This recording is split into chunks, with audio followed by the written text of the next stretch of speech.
ఉత్తరాది రాష్ట్రాల్లో భారీ వర్షాలు కురుస్తున్నాయి. వర్షాల ప్రభావంతో నదులు పొంగిపొర్లుతున్నాయి. నదీ పరివాహక ప్రాంతాల్లో వరదలు ముప్పుగా మారుతున్నాయి. అయోధ్యలో సరయూ నది ఉధృతంగా ప్రవహించడంతో అధికారులు అప్రమత్తమయ్యారు. వర్షాల ప్రభావంతో నదిలో వరద ప్రవాహం ప్రమాద స్థాయికి చేరింది.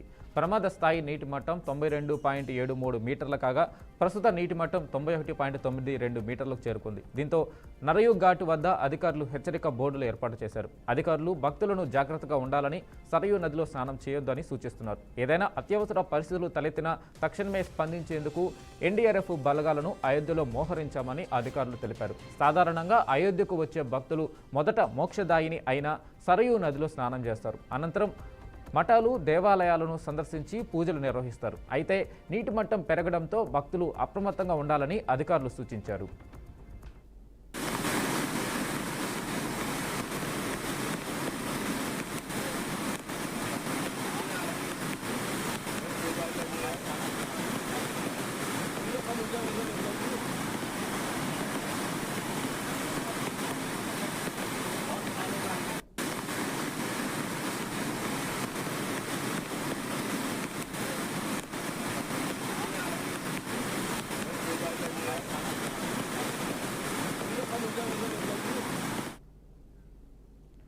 తుంగభద్ర జలాశయానికి వరద ఉధృతి క్రమంగా పెరుగుతుంది. ఈ నేపథ్యంలో అధికారులు 20 గేట్లు ఎత్తి దిగువకు నీటిని విడుదల చేశారు. తుంగభద్ర జలాశయం పూర్తి నీటి నిల్వ సామర్థ్యం 105 టీఎంసీలు కాగా ప్రస్తుతం 77 టీఎంసీల నీటి నిల్వ ఉంది. ఎగువ నుంచి సుమారు 56,000 క్యూసెక్కుల వరద జలాలు జలాశయంలోకి చేరుతున్నాయి. ఈ నేపథ్యంలో 20 గేట్ల ద్వారా నీటిని శ్రీశైలం జలాశయానికి విడుదల చేస్తున్నట్లు అధికారులు తెలిపారు.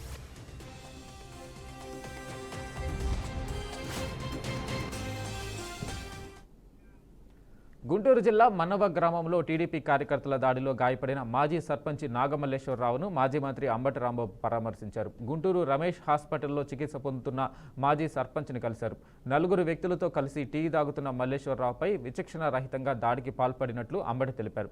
ఇనుప రాడ్లతో దాడి చేయడంతో మాజీ సర్పంచ్ తల, ఛాతీ వద్ద తీవ్ర గాయాలు అయ్యాయని, ప్రస్తుతం అతని పరిస్థితి విషమంగా ఉందన్నారు. దాడి చేసిన టీడీపీ కార్యకర్తలను పోలీసులు కావాలనే దాచిపెట్టారనే అనుమానం ఉందని ఆరోపించారు. వెంటనే గుంటూరు జిల్లా ఎస్పీ ఈ విషయంపై స్పందించి దాడికి పాల్పడిన వారిని అరెస్టు చేసి బాధిత కుటుంబానికి న్యాయం చేయాలని రాంబాబు డిమాండ్ చేశారు.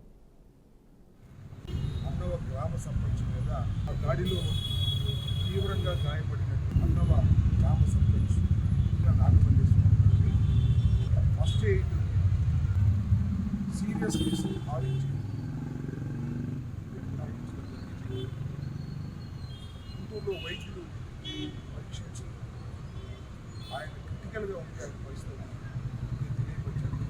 కూడా ఆయన చూసాం. ఇది ఒక టీ స్టాల్ దగ్గర టీ టాక్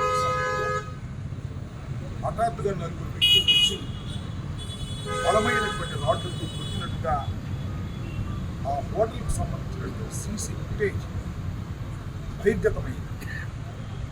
సరే, అఫ్కోర్స్ ఆ సీసీ ఫుటేజ్ని పోలీసులు తీసుకువెళ్ళారు, విచారణలో భాగంగా తీసుకువెళ్ళారు. లేకపోతే ఆ సీసీ ఫుటేజ్ని. ఇవి bulletin updates. Keep watching BRK news.